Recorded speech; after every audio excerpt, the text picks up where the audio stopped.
Again, I'm very sorry for this again today because Karnataka Pro is having some urgent thing. Therefore, he has requested me to take this session today. So I'll begin with the prayers. ओम अज्ञानतिमिरन्धस्य ज्ञानाञ्जनशलाकया चक्षुर्मिलितं येन तस्मै श्रीगुरवे नमः। श्रीचैतन्यमनोभीष्टं स्थापितं येन भूतले स्वयं रूपकथामह्यं ददाति स्वपदान्तिकं। वन्देऽहं श्रीगुरोः श्रीयुतापदकमलं श्रीगुरून् वैष्णवांश्च श्रीरूपं साग्रजातां सहगणा रघुनाथान्वितं तं सजीवं साद्वैतं सावधूतं परिजनसहितं कृष्णचैतन्यदेवं श्रीराधा कृष्णपादान् सहगणा ललिता श्रीविशाखान्वितांश्च नमो विष्णुपादाय कृष्णप्रेष्ठाय भूतले श्रीमते भक्तिवेदान्त स्वामिनिति नामिने नमस्ते सारस्वते देवे गौरवाणी प्रचारिणे निर्विशेष शून्यवादी पाश्चात्यदेशतारिणे नमो महावदान्याय कृष्णप्रेमप्रदायते कृष्णाय कृष्णचैतन्यनाम्ने गौरद्विषे नमः। हे कृष्ण करुणा सिंधु दीनबंधु जगत्पते गोपेश गोपिका कांत राधा कांत नमोस्तुते। तप्त कांचन गौरांगी राधे वृंदावनेश्वरी वृषभानुसुते देवी प्रणमामि हरिप्रिये। वाञ्छाकल्पतरुभ्यश्च कृपा सिन्धुभ्य एव च पतितानां पावनेभ्यो वैष्णवेभ्यो नमो नमः। जय श्री कृष्ण चैतन्य प्रभु नित्यानंद श्री अद्वैत गदाधर श्रीवासादि गौरभक्तवृंद। हरे कृष्णा कृष्णा कृष्णा हरे हरे हरे राम राम राम हरे हरे। मुखं करोति वाचालं पङ्गुं लङ्घयते गिरिं यत्कृपातमहं ते श्रीगुरुदीनतारिणीं परमानन्दमाधवं Sri Chaitanya ईश्वरम्। Hare Krishna. So welcome everyone. A very good evening to all of you. So today in this Learn to Give Gita, we are going to discuss the 9th chapter, overview of the 9th chapter of Bhagavad Gita. The previous time, you might have discussed the 8th chapter, Attaining the Supreme. And I guess it was a couple of weeks back. So just we'll do a brief recap. So basically 4 kinds of themes are given in the 8th chapter. The first is doubts of Arjuna, then what happens at the end of life, and then how to attain the Supreme, and then ultimately it talks about devotion. So devotion is a consistent topic in the middle 6 chapters of Bhagavad Gita. Somebody may ask, if the middle 6 chapters is about Bhakti Yoga, the first 6 chapters about Karma Yoga, then why the last 6 chapters are talking about Jnana Yoga? Bhakti Yoga is the essence. Then today we are going to talk about the essence. 9th chapter is entitled as the most confidential knowledge. And in 9th chapter, the verse comes 9.34, Man mana bhava mad bhakto, which again comes in the 18th chapter, also 65th verse. And interestingly, if you see, there are 700 verses in the Bhagavad Gita. And if we go to the middle of these verses, if we see, the middle comes to 350 and 351 verse number, because both sides then 349 remains. So if you see the verse number 350 of Bhagavad Gita, wait a minute, I'll just also share my. Okay. So the 350th verse of Bhagavad Gita. Has anyone done this survey anytime? What is the 350th verse of Bhagavad Gita? No, Prabhuji. No? Okay. So here comes. This is the 350th verse of Bhagavad Gita, the essence of the essence. Mahatmanastu mam partha daivim prakriti mashrita bhajante ananya manaso jnatva bhuta devapayam. Krishna talks about his devotees, those who are situated in the internal potency. And what do? They only chant bhajanti ananya manaso.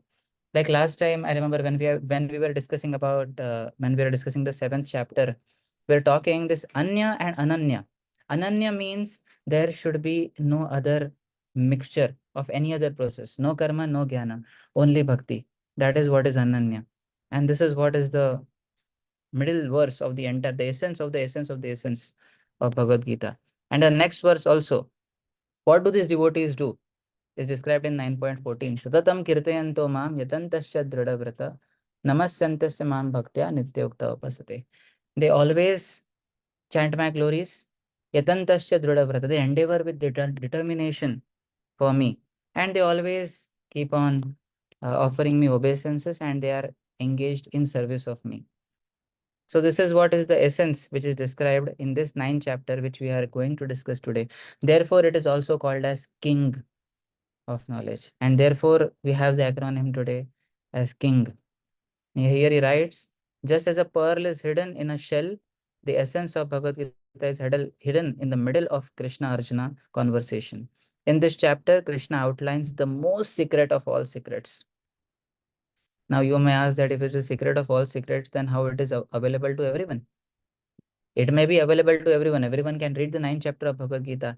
But unless you have the grace of a devotee, unless you have the grace of Krishna, you cannot understand this 9th chapter. Even though you may read through it, you may go through it, you may see it. Like many times people take Bhagavad Gita, they purchase Bhagavad Gita, but after reading the entire Bhagavad Gita, they say, I haven't understood anything of this Bhagavad Gita.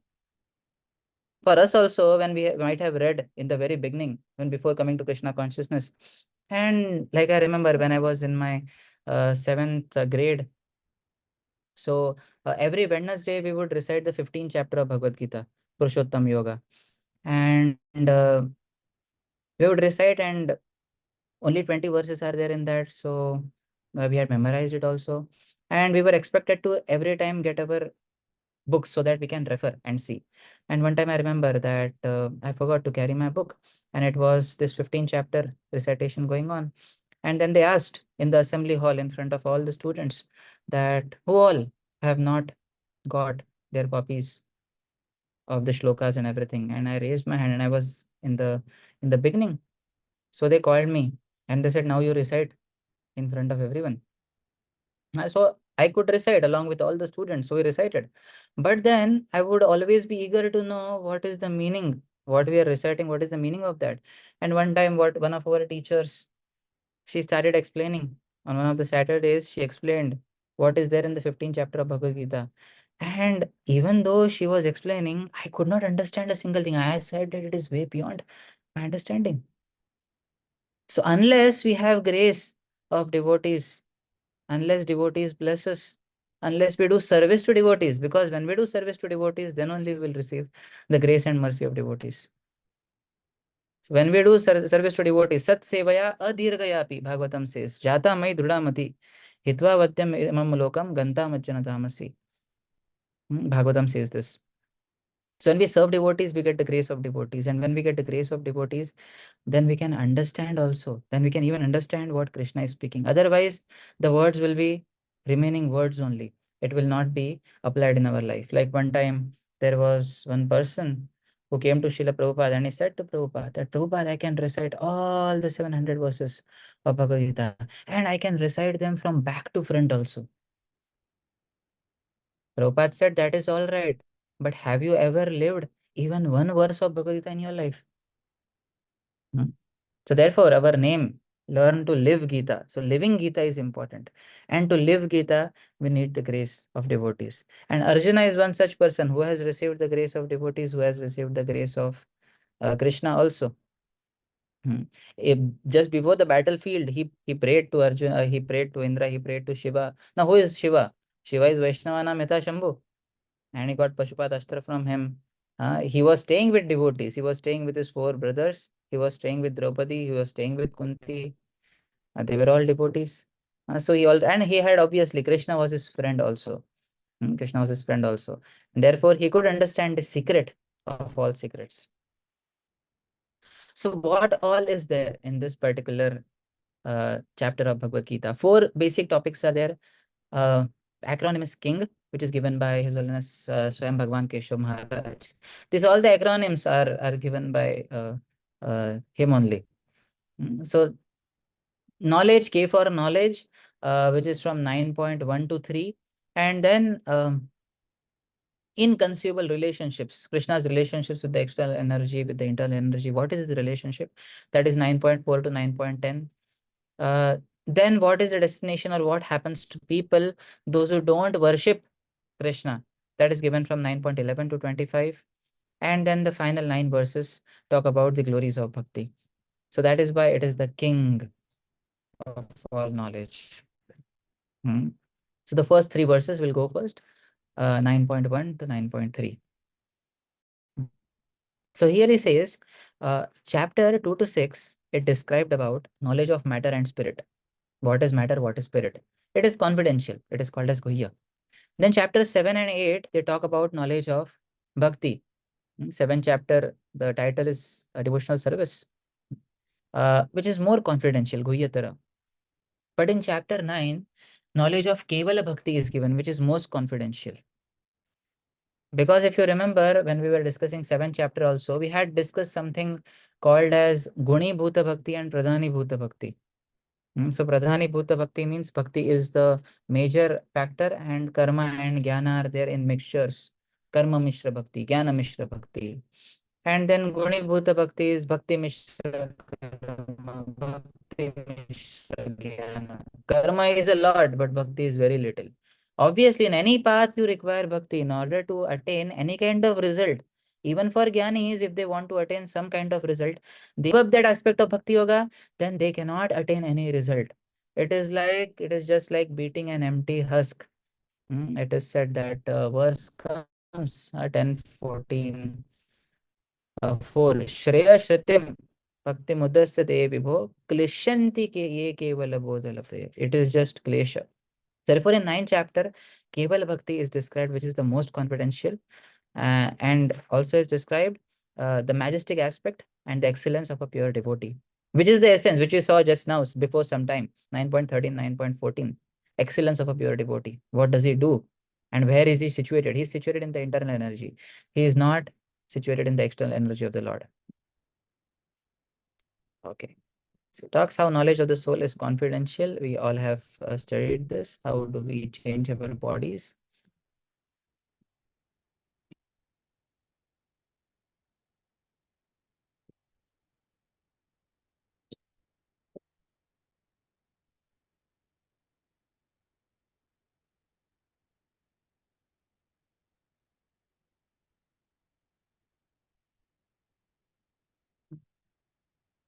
Okay, just give me a minute. Uh,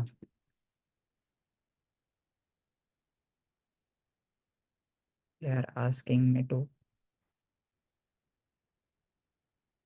give up voice isolation. Where is this voice isolation?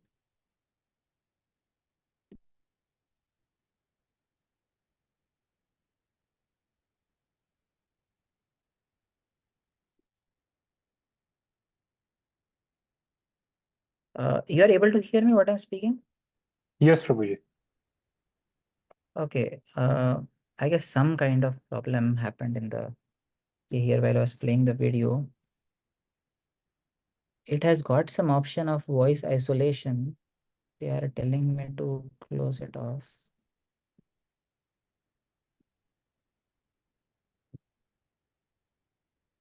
Just give me a minute. Sure.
And the range here is pathetic. So, Hare Krishna. Yeah, yeah. So sorry, I was just saying we are here in Vishakhapatnam and the range is quite pathetic here. So you'll need to clear out. No problem, Prabhu.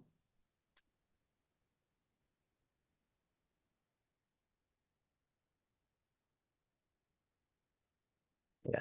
So knowledge of unalloyed pure devotion, how Krishna comes under the control of his devotees, that knowledge is most confidential.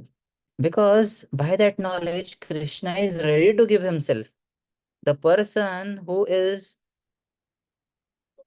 who should be worshipped by everyone, by all the people of this world, that particular person gets in control of somebody, then that knowledge has to be most confidential. So in ninth chapter, that knowledge is described, by which Krishna comes under the control of his devotee. And that is what our Shukadeva Goswami says to our Parikshit Maharaj, that, my dear Parikshit Maharaj, Krishna does not come under the control of anyone. But how is it? Rajan Patir Guru Ralam Bhavatam Yadunam Daiva Priya Kulapati Kvacha Kinkarova Astwema Mangapati Bhagavan Bhajatam Mukundo Muktim Dadati Karichit Smana Bhakti Yogam. He will give mukti also, but he will not give bhakti. He does not give very easily the opportunity to render direct service unto him.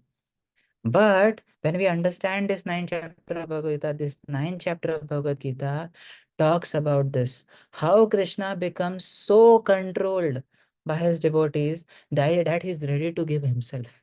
He's so ready to give himself that he says, I don't want anything now. I just want to serve my devotee. Krishna is so eager to serve Arjuna. He is ready to become the chariot driver of Arjuna. Which boss will be there like that? If you just think about, like, you might be working in companies, so just think if your master is there, or you might be having some servants at your home, and you might be having some servant quarters.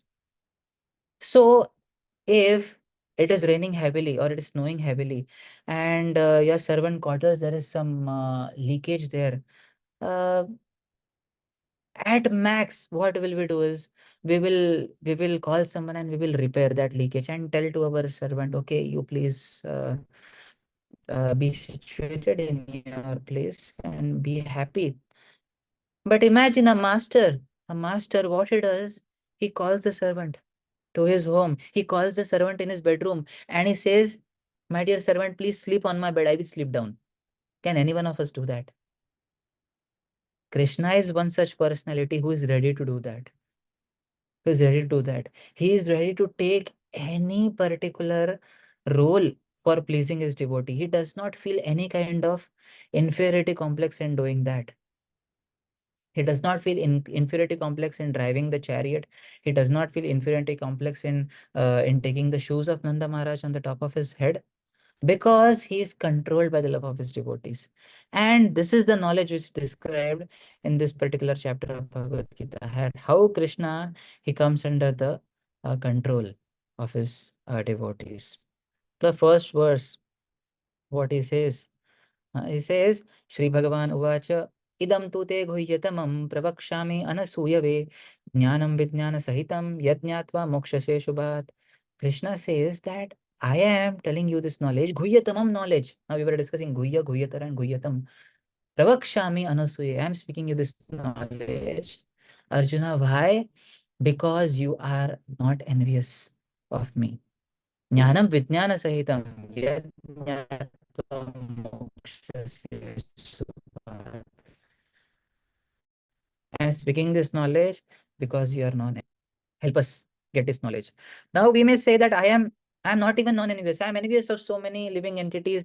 I am envious of my company mates, those who are progressing ahead of me. I am envious of my fellow mates in Krishna consciousness, those who get more responsibilities, those who are more uh, like so-called getting responsibilities and attention more than me. I'm envious of them. So how I am getting this knowledge of Bhagavad Gita? Actually, it is only causeless mercy, due to which we are getting this knowledge of Bhagavad Gita. But if we want to go more and more in the depths of bhakti, then we need to cultivate this quality of non-enviousness. Non-enviousness. And we need to cultivate also this quality of abundance mentality. Everyone is unique in Krishna's creation. So what is the problem if somebody is getting something? His Holiness Devamrit Maharaj writes in his book Bhakti Bhav that it is not that no, there is glorification reserved for others also. So if you desire that no, all glorification of the entire world I should receive, we will be the most unhappy person in this world. But when we are non-envious, not only we can get the knowledge, but we can be happy also in our life. When we are having an envious mentality, it becomes very difficult to get the knowledge also and to go ahead in our path in Krishna consciousness also. So he says, generally the commentators, even if they are highly scholarly, all are envious of Krishna because they say Krishna has no form. Because they are envious of Krishna, their commentaries are useless, Prabhupada says. No one can explain Bhagavad Gita or give perfect knowledge of Krishna if he is envious. One who criticizes the character of Krishna without knowing him is a fool. So such commentaries should be very carefully avoided.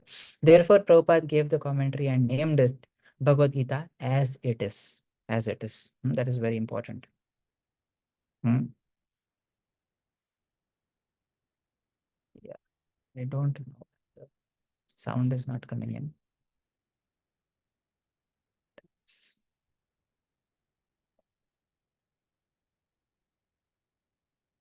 So here is saying you can meditate on the impersonal within Krishna, like that this particular person is saying. I guess you're not able to hear what this person says, right? You're able Yeah, to yeah, hear? Prabhu. No, Prabhu, we are not able to hear. Not able to hear. No? I tried to do that, but because of which some kind of problem happened. Okay.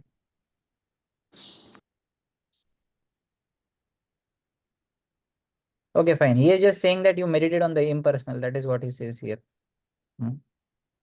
That is what he says here. And the next verse, Krishna gives the 8 characteristics of the knowledge of pure bhakti. Wherein he says, Rajavidya Rajaguhyam Pavitram Idamuttamam Pratyakshavagam Dharmam Susukham Kartum Avyayam. Although bhakti is joyful, the faithless and envious person do not perform bhakti and are thus deprived of the supreme goal of attaining Krishna. So bhakti is a process which is practically experienced by each and every one of us. Right, the time from where we came in Krishna consciousness, we can see uh, it has been a very nice experience. Like sometimes we take some students and some congregation members also on yatras, and it may be just 1 day yatra, 2 day yatra, and then we ask their experiences, and then all of them say that "Oh, gee, it was such a beautiful experience, with all the devotees," and we all have this experience that Krishna consciousness is a thing which can be experienced by all of us, and because it can be experienced, uh, that is why it gives more value to this process. Many other processes are there; they will say just meditate, and when you will get relation, that we don't know. But right, a person who's a neophyte in Krishna consciousness who has just come yesterday in the temple and who is today attending a class, Srimad Bhagavatam class in the temple, he will feel joyful. He attends the Mangalarti, he will feel joyful. So it is experientiable, and it is susukham. It is very joyful also. It is pavitram. It is pure, and it is a king of all knowledge. That is what is being said here. And now Narad Muni, a case story is given. A case study is given about Narad Muni, how he became a pure devotee. He was born an insignificant son of a maid servant, and what happened is he just served. This pastime comes in the first canto, fourth and fifth chapters of Srimad Bhagavatam. So during the Chaturmas time, he served 4 Bhaktivedantas who had come to his village along with his mother. And by rendering personal service to them, they blessed him with causeless mercy, as we were describing in the beginning of our discussion, that without receiving the grace of Vaishnavas, we cannot advance in Krishna consciousness, we cannot attain this knowledge. So once, with their permission, he took the remnants of their food, and all his sins were eradicated. This Narad Muni is mentioning. And in their association, he heard Krishna's attentive, attractive pastimes, and his taste for such topics increased at every step. This is given in Srimad Bhagavatam. Bhagavatam describes is how he was practically experiencing Krishna consciousness. Tatranvaham Krishna katha pragayatam anugrahena shrunavan manohara ta shraddhaya me nupadam vishrunvatah priyashravasyanga mama bhavatruchihi. So he says, "O Vyasdev, in that association and by the mercy of those great Vedantists, I could hear them describe the attractive activities of Lord Krishna. And thus, as I listened attentively, my taste for hearing of the personality of Godhead increased at every step." Hmm. So this is what is Krishna consciousness. Tadeva ramyam ruchiram navam navam. Tadeva shashvan manaso mahotsavam. It is an eternal festival for the mind. Eternal Shashvan Manaso Mahotsavam. And that is what happened to Narad Muni. And he followed their instructions. He could understand he is different from his body. And when they were about to depart, they gave him various instructions. And although his mother had passed away, uh, he became alone, but still he understood it. He took it as the plan of Krishna and he went ahead on different roads. And he became thirsty while going on the way, so he drank the water to refresh himself. And he sat down. He sat down in the shade of a great banyan tree and began meditating on the Supreme Soul within, as he had learned from his masters. And you see what happened. As soon as I concentrated my mind, it became transformed. As tears fell from my eyes, Lord Krishna appeared on the lotus of my heart.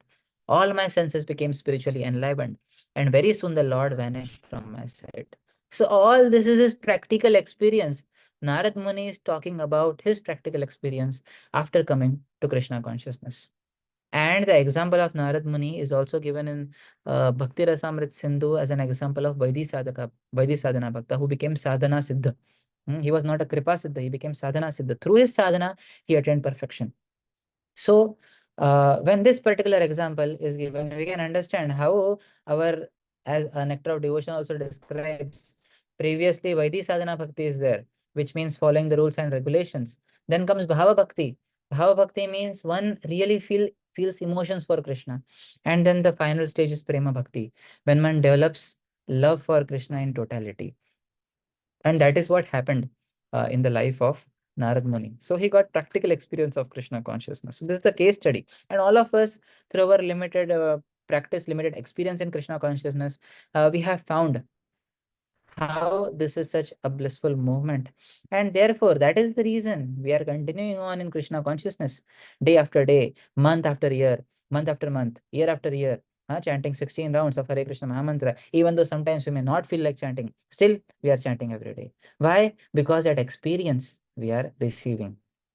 Even Bhagavatam says that if someone goes out of Krishna consciousness also, this is 1519 Bhagavatam, it says even somebody goes out of Krishna consciousness also, then still he will not be able to resist and he will come back again. Navai jano jatu katanchana vrajen mukunda sevanyavadanga samsrute. Smaran mukundangri upaguhanam punar vihatumicchena rasagraho jana.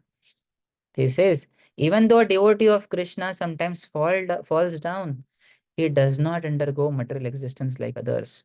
Because a person who has once relished the taste of lotus feet of the Lord can do nothing but remember the ecstasy again and again, again and again. So if a person who is leaving Krishna consciousness, he has got such experience, just imagine what a person who is staying in Krishna consciousness, what kind of experience he will get.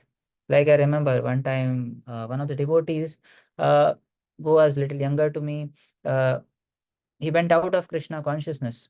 And recently, just couple of years back, I met him. And he was mentioning to me that for his company work, he had to go to different countries. One time he was there in Germany, one time he went to France. And he said, when I went to Germany, I was traveling in a bus. And as soon as I got down of the bus, I saw devotees in front of me. And they were chanting Narsimha and I also joined them in chanting Narsimha. And they asked that, "Arey, how do you know about Krishna?" And then he told, "Oh, I was connected there." So he said, Krishna was again and again reminding me that, "Arey, you were there, you were serving me, now come back and serve me." like that. So this is what is the experience of a person, even one who has left Krishna consciousness. So for Narad Muni, when he got the vision of the Lord and the vision of the Lord vanished, so Lord told him that you will not be able to see me again during this lifetime, because one who is not complete in services, avipakva kashayanam durdarsham hukum yogina, like that Bhagavatam says, one is not complete in services and freed from metal contamination can hardly approach me. So this was basically to increase his taste. And in the next life, he became Narad Muni. Immediately in the next life, uh, he he became Narad Muni. So this is what was the transformation of Narad Muni in one life only, in one life. So if we remain connected to the mission of Srila Prabhupada, if we remain connected in the moment of Krishna consciousness, then what is the doubt? There is no doubt that we will attain perfection in this life. Just we have to hold on to the association of devotees and hold on to the instructions what Srila Prabhupada has given.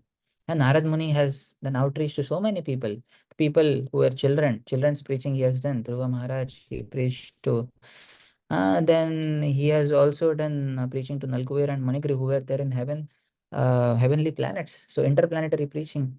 Then he has preached to even Vyasdev, who was the literal incarnation of Krishna, intellectual preaching. Then he preached to Prachini Parishad, who was a king, Shrestha preaching. Then here, this particular photo is Chitraketu, when Chitraketu's son is dying. So again, Shrestha preaching he has done. Then he also gave knowledge to the. So he took knowledge basically. He took knowledge from Brahmaji. So he took knowledge and he gave knowledge. That is what Narad Muni did.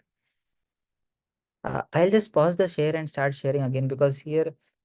Okay, that is fine. Let me share. 4 million 300,000 years and multiply it by 1,000.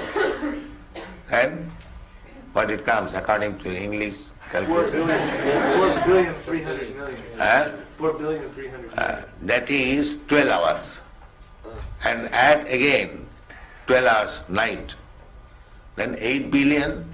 600 million. So Krishna comes after this period. In one day, after one day, a Brahma. So Shravanam. So there are 9 processes of devotional service, as we all know, Navavidha Bhakti. And Bhakti Rasamrit Sindhu says that even by practicing one of these processes, one of the 9 processes, we can attain perfection in Krishna consciousness. And even whatever we like, Shravanam is there. In the next process is Kirtanam.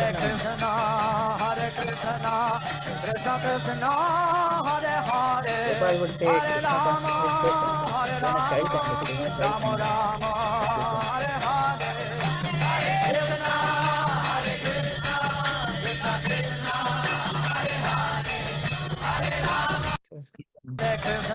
then Smaranam. So when we do enough, so Smaranam cannot happen without doing sufficient Shravanam and Kirtanam. When we do Shravanam and Kirtanam sufficiently, then only Smaranam will happen. Otherwise, what we will think of, what we will meditate on.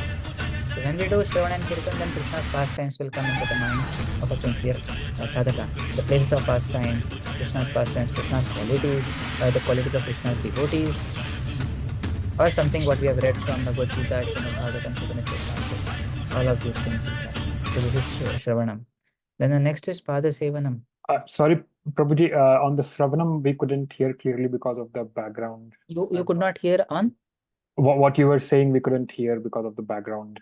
The sound which is Acha, coming. Can you you repeat couldn't again? hear because of the background. Okay, fine. So I was mentioning that Smaranam can happen only when Shravanam and Kirtanam have been done sufficiently. If we don't do Shravanam and Kirtanam and try to do Smaran, it will create a havoc, because we will only remember the activities of sense gratification.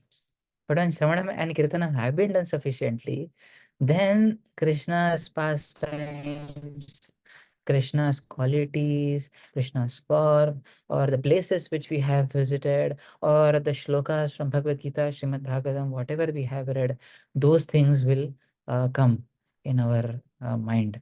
So therefore, for Smaranam, Nai Shravanam is very important. Nai Shravanam and Kirtanam. is very important. Prahlad Maharaj would do Smaran. Prahlad Maharaj perfected by doing Smaran, but he had heard sufficiently from his spiritual master Narad Muni. Next is Pada Sevanam. Okay, can you please translate the 9 steps of devotional service in English as well? Yes, Shravanam means hearing. Kirtanam means speaking the glories of Krishna or chanting the glories of Krishna. There can be Guna Kirtan, there can be Leela Kirtan. Guna Kirtan is qualities of Krishna, speaking the qualities of Krishna. Leela Kirtan is speaking the pastimes of Krishna. Nama Sankirtan is chanting the holy names of Krishna. That is Kirtanam. Smaranam means remembrance. Smaranam is remembrance, meditating on Krishna. Then Padasevanam. Padasevanam means serving the lotus feet of Krishna or serving in any way Krishna. That is what is Padasevanam. And Archanam. Archanam means deity worship. By chanting Yesha Deepaha, followed by the deity's Mula Mantra, offer 4 circles to the lotus feet, 2 circles to the So this is navel. Archanam. Archanam can also lead to a tremendous advancement in Krishna consciousness because we remain very much focused. Archanam stands for deity worship. The next is Vandanam. Vandanam is praying and offering obeisance. That is what is Vandanam. He's always meek and mild, with a warm and friendly smile. So simple in his living, singing all the while. He sings out Krishna's name. So our Akrura perfected Krishna consciousness by offering prayers to Krishna. Vandanam means offering prayers. Dasya means acting as a servant of Lord. So Hanuman's example comes in this.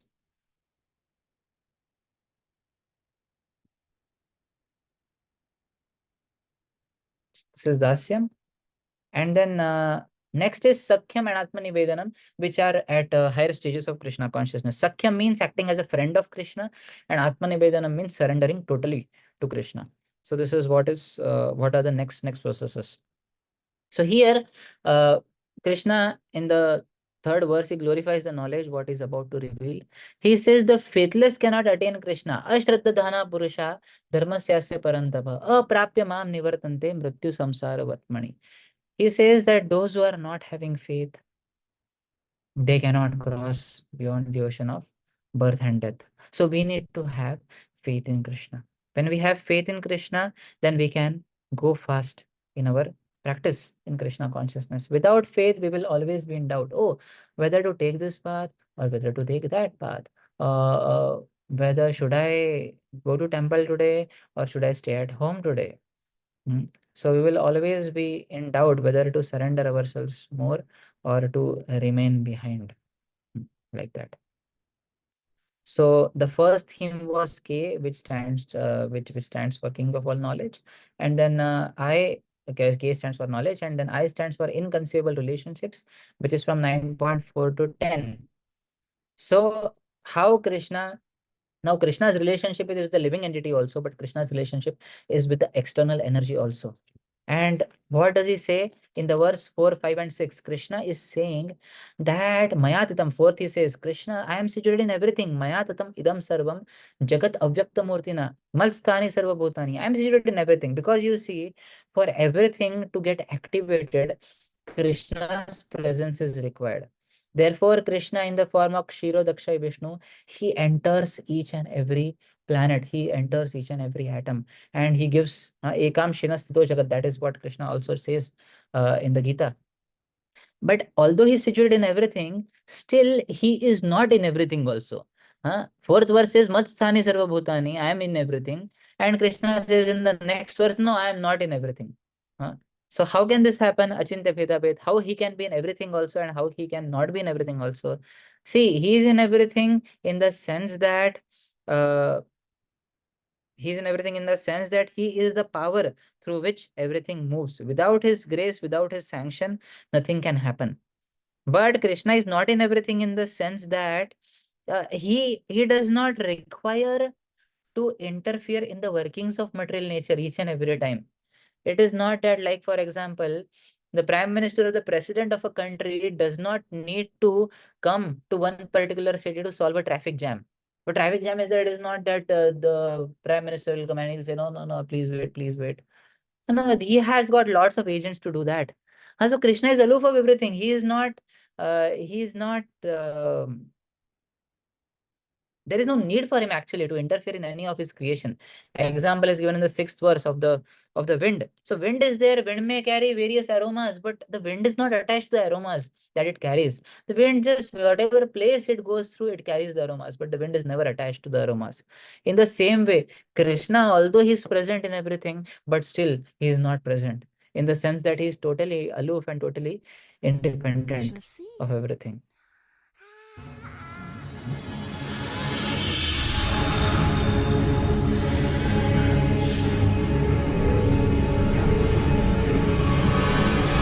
So everything exists in Krishna. That is what for this particular video had. Emanates all the three worlds, both spiritual and mundane.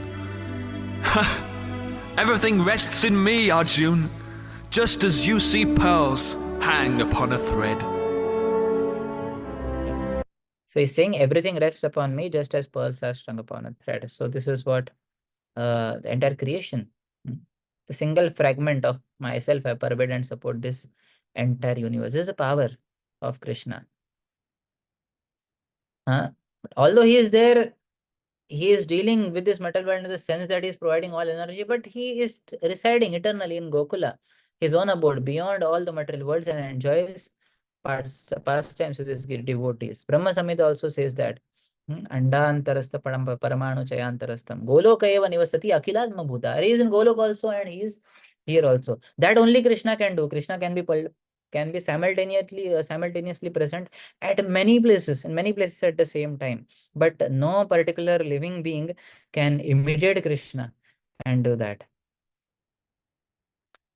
Now, the next verses, the link is given. The following verses describe the creation and destruction of this world by his energies. First, how he supports the universe was given. Now, how he creates and destroys this world by his energies is given. Again, like with the same example what I gave, the prime minister does not interfere in each and everything what is going on in the entire country. In the same way, Krishna, who is governing the whole universe, he does not need to interfere about every small thing in the universe. Therefore, he says, 7th verse talks about periodic creation and destruction. 8th verse talks about Krishna's will. Prakritim swam avashtabhya visrajami punah punah. Although Krishna creates, maintains, and destroys this material world, all this work does not bind him. So he is not directly responsible for any good or evil that happens in this world. So see here, Krishna is not directly responsible for any good or evil that happens in the world because it is due to people's karma. It is happening. Krishna is giving the sanction. Like if somebody says, Prabhu, now I've become a devotee. So, when I go to the airport or when I go to the railway station, if I reach there late, then I will pray to Krishna. Krishna, please make the flight delayed so that I can board it. No, see, you cannot pray to Krishna for that. You need to be punctual in time. Now, Krishna is not involved in that. So don't bring Krishna to that level where he will make the train run on time for you, where he will make the flight delayed for you just so that you can board it because you have become late by your own carelessness. So we cannot expect Krishna to interfere in each and every aspect of our life where it is dependent upon us. So it has got no relation with Krishna. It has got no relationship with Krishna. So we should not bring Krishna there. Rather, we can pray to Krishna that we can become more punctual in our lives like that. So just an example I gave that sometimes we bring Krishna in the workings of the material world. Then it becomes very difficult. Krishna, let the rain stop so that my socks can get dried. Now you see your socks and the rains. So there is very little connection between them. But sometimes we may tend to pray in that way. So we need not bring Krishna into the workings of this material world. The 9th verse, Krishna says, all this work cannot bind me. Whatever work I do, I cannot, because there is no karma phal for Krishna. Namam karmani limpanti, third chapter Bhagavad Gita.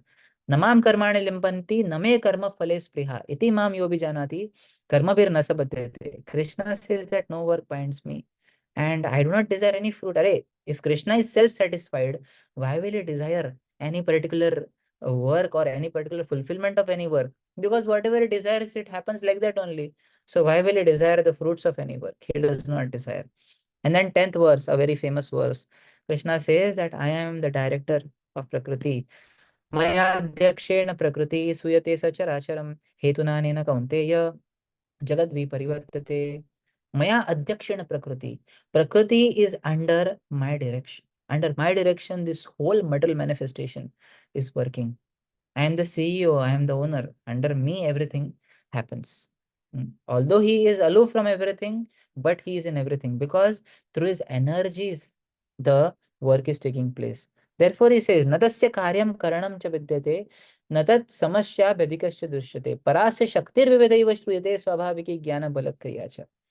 Parasya shaktir, through Krishna's unlimited energies, the work happens. Like a company CEO is there, a company owner is there, he will be having many department heads and many nation heads also. His particular company may be spread in 5 continents, uh, but he will be working through them, and he will not be knowing also. He will just see the balance sheet. Okay, how much profit is there, how much loss is there, and all his agents are doing all his work. He need not know also that who is getting fired, who is getting hired.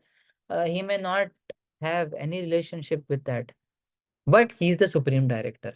In the same way, Krishna is supreme director of the entire material energy. So the link to next. Though Krishna is the source of all three Purushas, when Krishna descends, some people may misunderstand him to be an ordinary person or just an amsha of the Purusha Avtara. So why do people misunderstand him? That is what is the link to the next verse.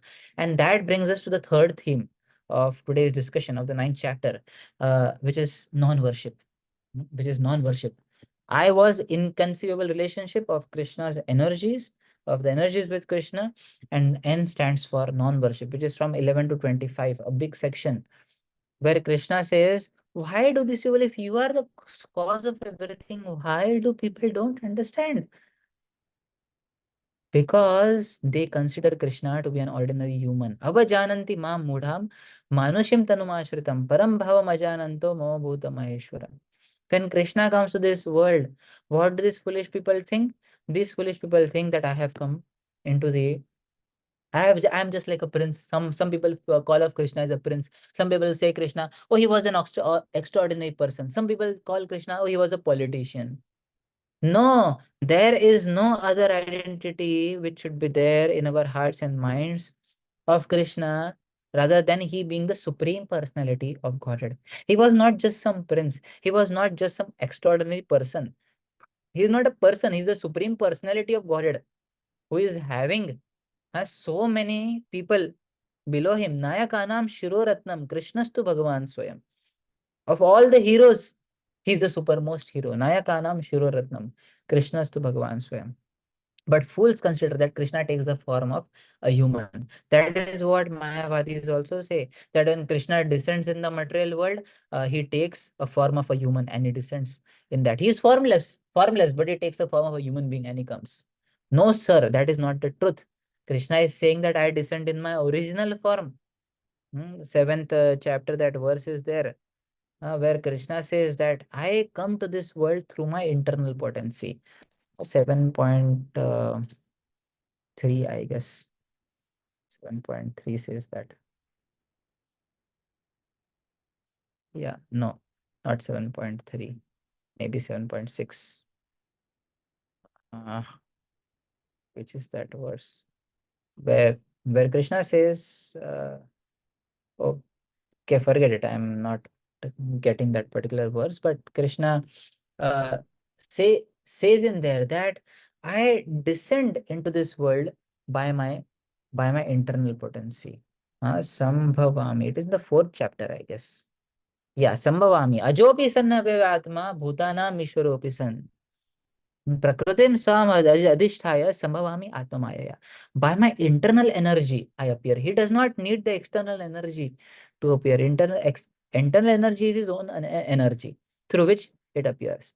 But then these fellows who consider Krishna as an ordinary person, what happens to them? He tells in the next verse. What happens to them? Who do not respect Krishna. Here in the link it is given do respect Krishna. It is do not respect Krishna. It should be. So Krishna says, Mogasha Moga Karmano, Moga Jnana Vichitasa, Rakshasi Ashurim Chaiva, Prakritim Mohinim Shrita. Whatever endeavors they will take it, they will get baffled. Whatever knowledge they will take, that knowledge is baffled because they don't have the right understanding, because they don't have the right knowledge. So whatever they study, it has got no use. Mogasha, all their endeavors are baffled, Krishna says. And then Krishna talks about his Ananya Bhaktas, which I told you already, which is the essence of the essence of the essence of Bhagavad Gita. Of all the 18 chapters, 9 chapter is the essence. And of the 9 chapter, this is the essence. Verse number 13 and verse number 14, which is also coincidentally, not coincidentally, but it must be Krishna's plan only. The middle of Bhagavad Gita, 350 and 351st verse of Bhagavad Gita, of all the 700 verses. Krishna talks about his bhaktas. Mahatmanastu mam partha daivim prakritima ashrita bhajante ananya manaso nyatva bhutadim abhyayam. So he says, just as I am situated in the internal potency, these devotees also Mahatmas. Who is a Mahatma? Who is a real Mahatma? Who is situated in Daivi Prakriti. Daivi Prakriti means internal energy. One who is situated in the internal energy, he is a Mahatma. He is called as actually a Mahatma. And what does he do? Bhajanti ananya manaso. He worships me without wanting and desiring anything else. Ananya, he worships me continuously. Like that verse is there. Savai pumsam paro dharmo yato bhaktir adhokshaje ahaituki apratihata yayatma suprasidati. The bhakti should be causeless and it should be ceaseless also. Ahaituki means it should be without any motives. Apratihata means there should be no interruptions in bhakti. No interruptions in means what? It is not 24 hours somebody will be practicing bhakti, because then when will he sleep? So recently, while I was going to this Vishakhapatnam from the airport, so I just saw while I was going through in the cab along with Prabhuji. So I saw one particular bus, and on that bus it was written non-stop. And that bus, I found it was stopped. It had stopped at a traffic signal. Then I said, "Arey, non-stop. It is written non-stop bus. Why it is stopping at a traffic signal? Then what is the meaning of writing non-stop there?" Then I was thinking, see, bhakti also we call it non-stop. Bhakti should be non-stop. But then just as this bus, it is called non-stop because it will not take any particular stop at any particular location. But wherever signals are there, it will stop. But it will reach the destination faster. Similarly, our bhakti has to be non-stop. Means what? Whenever you need to take prasad, you take. That time you stop. But ultimately, it should go on. Again, the next day, again, you have a day full of devotion. Okay, our work is there. Just after work gets over, again pick up Bhagavad Gita in your hand and start reading. Again, if your sleep is done, get up, take bath, and chant Hare Krishna Mahamantra. So, non-stop devotion. That way, it is non-stop. So we might find sometimes, sorry, this bus is stopping, although it is said to be non-stop. Bhakti is stopping. No, every day we are putting that endeavor. Every day we are hearing, every day we are reading. Then we are performing this Ananya Bhakti. And when we perform this kind of Ananya Bhakti, then Krishna gets very much pleased with the devotee. And he performs this kind of Ananya Bhakti. This kind of undeviated devotion. This is what 13th verse says. And in 14th verse, Krishna says, Satatam kirtayanto mam. Satatam means continuously. Kirtayanto. What do these devotees do? They always chant about me. They always chant about me. Non-stop, they are chanting about me. Yadandasya drudavrataha. And they endeavor for me. So when we are loving somebody, we definitely will want to endeavor for that person. If you love your husband or wife, and if you have come from a hard day's work and somebody is going to cook, and you ask, what has been cooked today? And your spouse, whoever, husband or wife says, uh, oh, my dear sweetheart, I was just thinking of you. I was so much thinking of you that I forgot to cook for you. You'll say, what kind of thought is that? You are thinking about me, but you have not done anything for me. Thinking means doing. Like if a mother loves a child, and when the child comes back home from school and the child asks, Mother, what is the special thing that you have made for me today? Mother says, Beta, I was so much thinking about you, about loving you, that I forgot only to cook for you. Hey, what kind of love is that? So when a person loves somebody, then one wants to act for the beloved. One wants to endeavor for the beloved. That is what is called as yatanta. Yatantasya drudavrata. And with determination, one will want to do that. With determination, even though one's health may not be good, even though one's physical condition may not be good, still one will endeavor to serve the Lord. So this is what is the quality of a devotee who is situated in that internal potency. And he will worship the Lord also. Nitya yukta upasate. That is what he will do. And in between the two extremes, which are mentioned in 9, 11, 12. So 11, 12, we saw the people, those whose endeavor, every endeavor is baffled because they think of Krishna as an ordinary person. 13, 14, we saw the topmost devotees of Krishna. And now Krishna talks about the other devotees. Other devotees. Ekatvena, prithatvena, bahuda vishwathomukam. So Ekatvena, so these kinds of people, what do? They worship Krishna in oneness. They think themselves to be God. And they worship thinking of themselves to be God. Then there are another kind of people, those who worship Krishna in diversity, in the many form of demigods who are there. That is the next category. First one worships by thinking of themselves as God. Second, they worship all the demigods. And third, they worship the universal form of the Lord, the Virata Rupa of the Lord. Krishna in everything. They will see the rivers as Krishna's veins. They will see the trees as the hairs of Krishna. They will see the lower planets as the legs of Krishna, the upper planet as the upper torso of Krishna. That is what is the worship of universal form. In the next verse, Krishna describes that how the he is the element present in various sacrifices. Whatever sacrifices are there, Krishna is the active ingredient, an active element who is present in this. And 9.16 to 19 talks about worship of Krishna in his universal form. Like I told you, how upper planetary systems, they are said to be the upper part of Krishna's body. So like that, these people imagine, and these people try to worship Krishna through that. But that is actually universal form. There does not exist actually universal form. The representations are real. But Krishna's universal form in that way is material. But because these people are too much attached to material things, therefore this kind of worship is given. Okay, you meditate on the river. Okay, you meditate on sun. Okay, you meditate on this Shishumara planetary system. And that is how you slowly go ahead in your worship of Krishna. That is what is the universal form worship. And verses 17 to 19 also describe that how Krishna is all pervading, ultimate shelter, and the cause of all causes. 20 to 25 describe about demigod worship. And it describes that how people, those who worship demigods, they attain to the heavenly planets. Kshine Punne Marte Lokam Vishanti. But then they have to again come back to this earthly planet. They go to the heavenly planets, but then again they have to uh, come back here.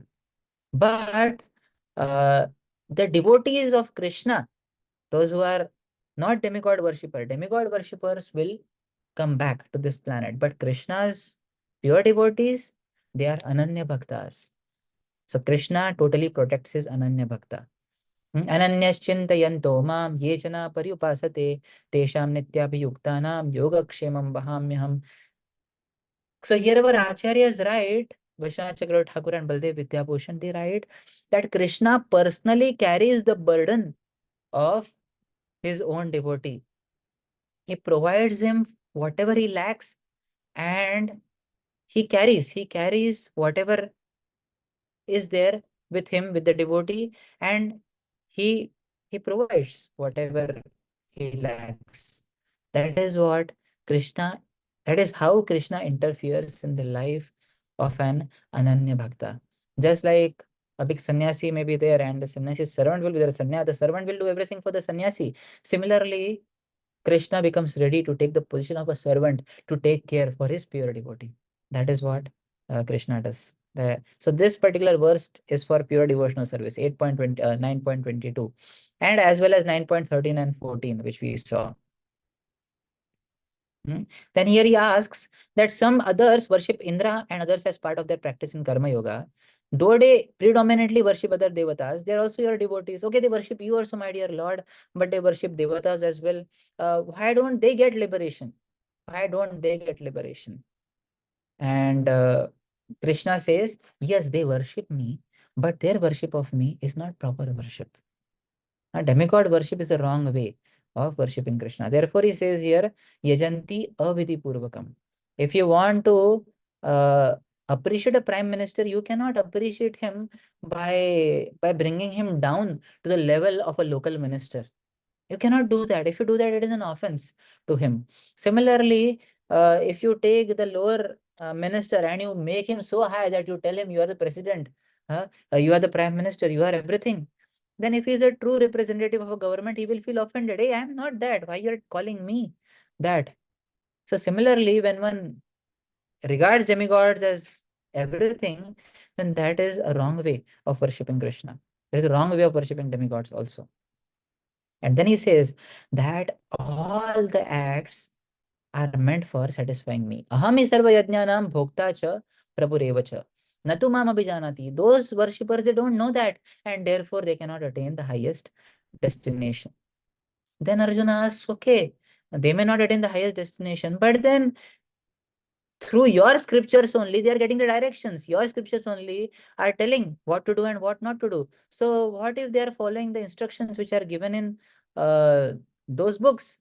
So Krishna says, yes, definitely different books are there, but whatever path they follow, that destination they will attain. Whatever path they follow. Yanti deva vrata devan pitrun yanti pitrvatah bhutani yanti bhutejya yanti madhyachinopi mam. I'll just wind up in another 5-7 minutes. I hope that is all right for you. Yes, Prabhuji. Yes, Prabhuji. Yeah. So Krishna here says that if you worship the demigods, you will attain their planets. If you worship your forefathers, you will attain that planet. If you worship the ghosts and hobgoblins, you will attain their planet. But if you worship me, then you attain my planet. Simple. It is as simple as that. The rule is one who worships a particular devata, he goes to that particular devata. So there is no kind of, you cannot say me that I am impartial. Whoever, whatever, whichever person you are worshipping, you will get that. And then uh, our destination thus depends on our choice to accept certain object of worship.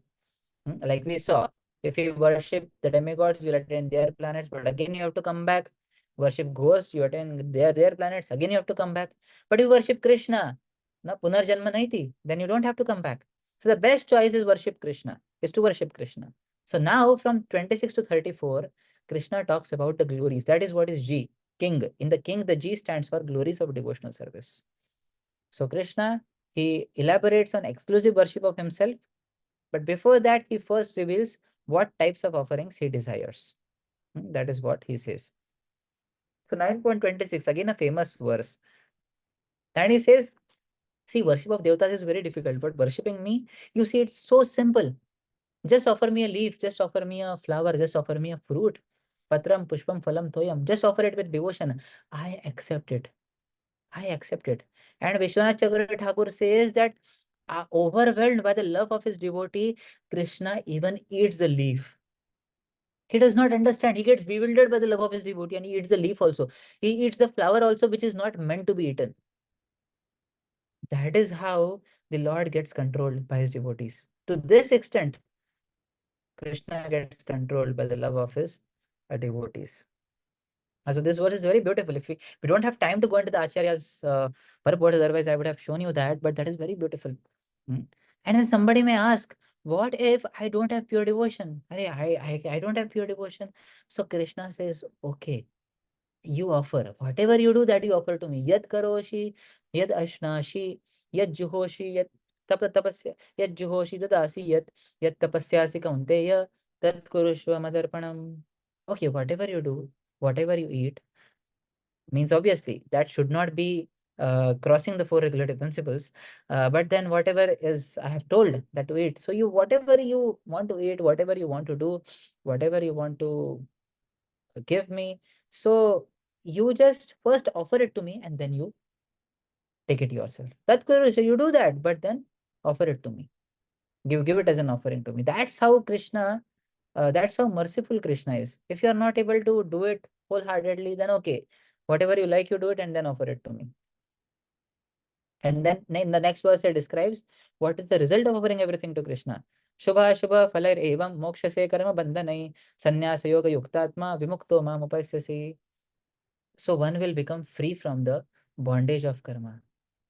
Karma bandhani, moksha se karma bandhani. The bondage of karma won't remain for such a person. Now 9.25, again a very beautiful verse. Krishna in this verse says that I am equal to all. I don't have anyone dear to me, and I don't have anyone whom I hate. But one who worships me, you know, I give him wholeheartedly. Then somebody may ask that, Array, isn't Krishna partial in that way? Before Krishna was saying that I am not partial, and now Krishna is saying I am partial. Now, actually, you see, Krishna is equal to all. But in the sense that, like an example can be given, if a teacher is there, teacher will teach to all the students impartially. But if a student is there, he will go to the teacher and he will ask after the class. The student will ask, my dear ma'am, I have got this particular problem. Can you please help me solving this? And then she helps. And again, the next time he goes, then the teacher will have special affection for that particular person because he is more and more interacting with the teacher. So although the teacher is equal to all in disseminating knowledge, because this particular student is going again and again to the teacher, she is getting more and more acquainted and familiar with the student. So she will favor the student more definitely, and that is not a contradiction in any way. Similarly, for one who worships Krishna, uh, Krishna has got some reservations for them in his heart. Krishna says, okay, I will be inclined to those devotees because they have given their whole and soul to me. So this is how, although being impartial, Krishna is partial. He is uh, he is impartially partial to his devotees, impartially partial, like that. And then 9.31, Krishna says that even if a person, this is a very beautiful verse again, Acharya's commentaries are quite beautiful, don't have the time.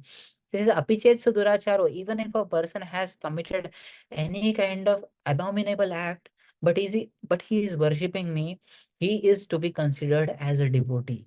Sadhur eva samantavya, he is to be considered as a devotee. Now somebody may ask, so Vishwanath Chakravarti Thakur writes, okay, then he should be considered as a devotee in the part where he worships you, and in the part where he does not worship you, he should be considered as a non-devotee. Krishna says no, because he has taken wholeheartedly shelter of me, Ananya Bhak. Therefore, in all phases, he is my devotee. He should be considered as my devotee. And if you don't consider him as my devotee, then you will get an offense. That is what Vishwanath Chakravarti Thakur says here. So you see, Krishna excuses a devotee to a very great extent, and he purifies and perfects and an imperfect devotee also. That is what is the grace of Krishna. That is what is the mercy of Krishna. Even though we may be slipping. So see how much hopeful we can be when we see this particular verse from Krishna. It should give a new ray of hope to us, because Krishna is not a person who will say to us, okay, you have now fallen down, um, you have acceded to this particular temptation, and therefore now I will no longer take care of you. Krishna never says that. Krishna never says that. Therefore, my spiritual master, His Holiness Radhanath Swami Maharaj, he gives the definition of love. He says, love means everlasting forgiveness. And that we can see in Krishna here. Everlasting forgiveness. Even if a devotee goes again and again, again and again, into Maya, again and again slips down. Still Krishna again and again lifts that person. That is what is the greatness of Krishna. And Krishna again in the next verse says that, my dear Arjuna, people may be having some doubts in my words, but you announce it. Ship, Shipram bhavati dharmatma, he will quickly attain righteousness. Shashvat shantim nigacchati, kaunteya pratijanihi. My dear Arjuna, please understand. Name bhakta pranashati. My devotee will never fall down. Please announce this. Name bhakta pranashati. Bhakti unto Krishna does not consider only the incidental faults arising by actions of a misbehaving devotee, but Bhakti does not even consider the inherent faults of a person which arise from his very birth. But having said this, we should not take it a license that I will perform any kind of act and then I will pray to Krishna that Krishna, please excuse me now from this act. That will become the seventh offense, to commit sinful activities on the strength of the holy name. But incidental offenses, so the desires became overwhelming and I just acceded to the desires and again I am wanting to come up. So such kind of faults are being mentioned here. So deliberately we should not go into sinful activities and then pray to Krishna. Krishna, you are very merciful, so I know that you are going to excuse me. Then Krishna will not excuse in that sense.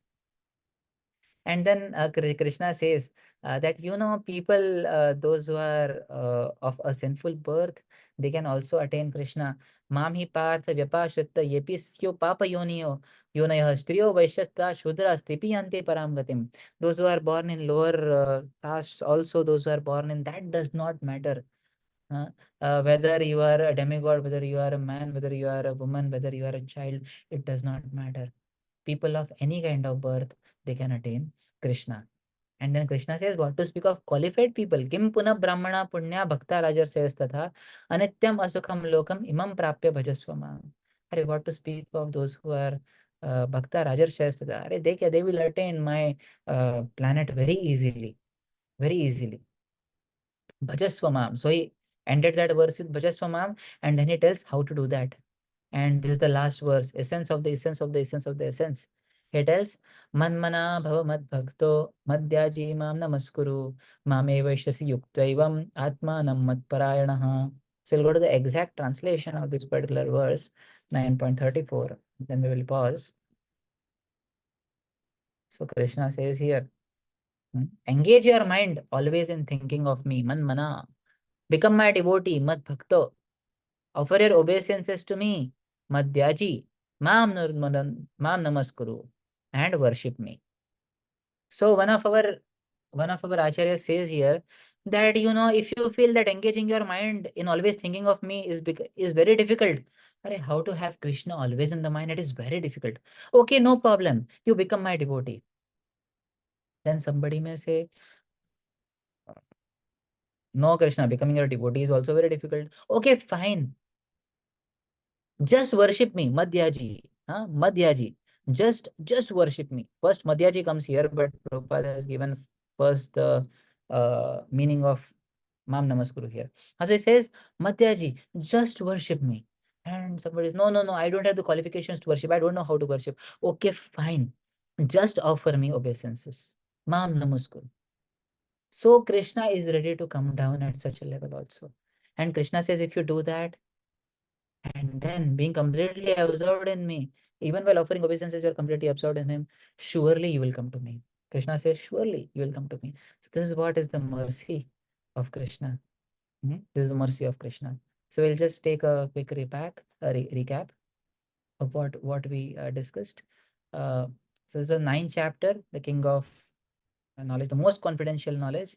We discussed about what is most confidential knowledge of Kevala Bhakti.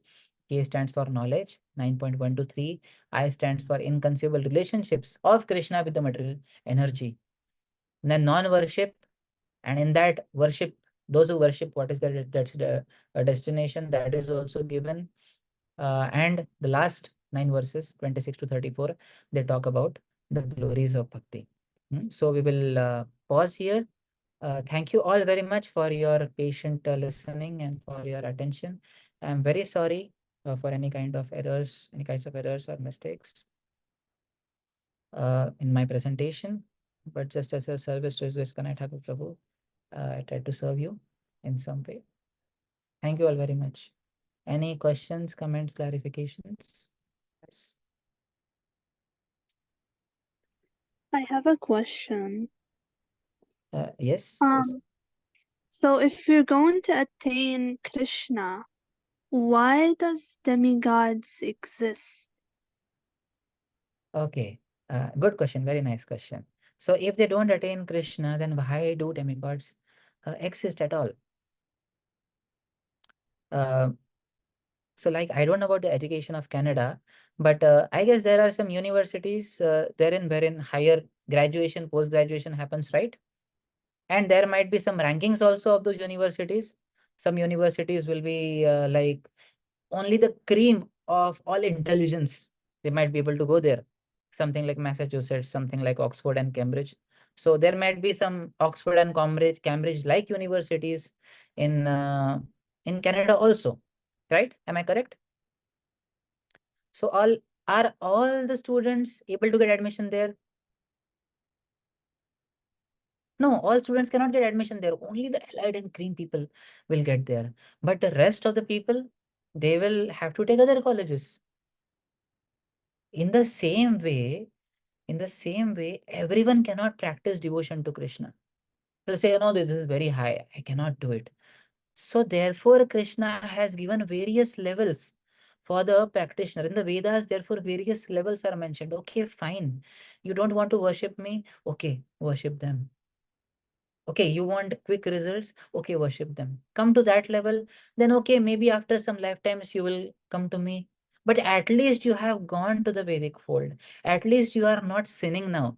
You have refrained from sinning. So Krishna wants everyone to follow some kind of righteous path.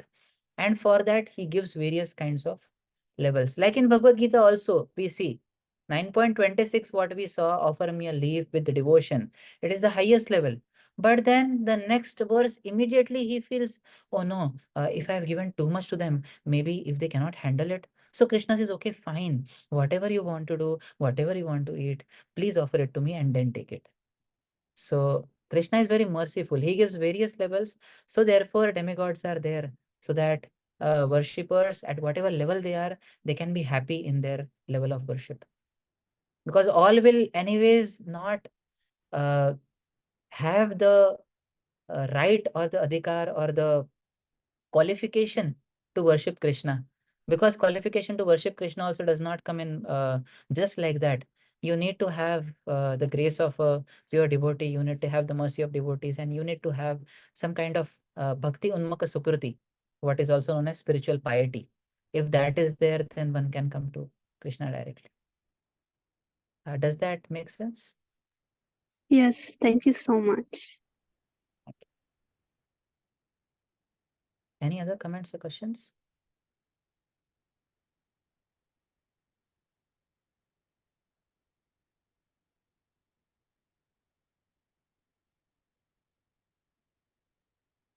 Prabhuji, I have a question. You mentioned the story of Narad Muni and her mother. They were serving Bhakti Vedant who had come to their house. So Narad Muni advanced uh, after serving them and after eating their remnants, but not her mother. Actually, when Narad Muni was 5 years old only, his mother left her body. So, so she served the Bhaktivedantas and then she left her body. So surely she would have got a birth in which uh, her bhakti life would have gone progressed ahead. Okay, yeah, sure, Prabhuji. Yeah, that way. She was bitten by a snake like that. So Bhagavatam also mentions that Krishna put Narad Muni in such a situation where he will be alone and he can practice Krishna consciousness without any support. Mother was the only shelter for him, but that shelter also went off. And then he became all the more dependent on Krishna. So, and mother also in her next life, she got another good family where she can continue her Krishna consciousness. And this boy also became Narada in his next life. So, win-win situation for both. That's it. Yeah, definitely.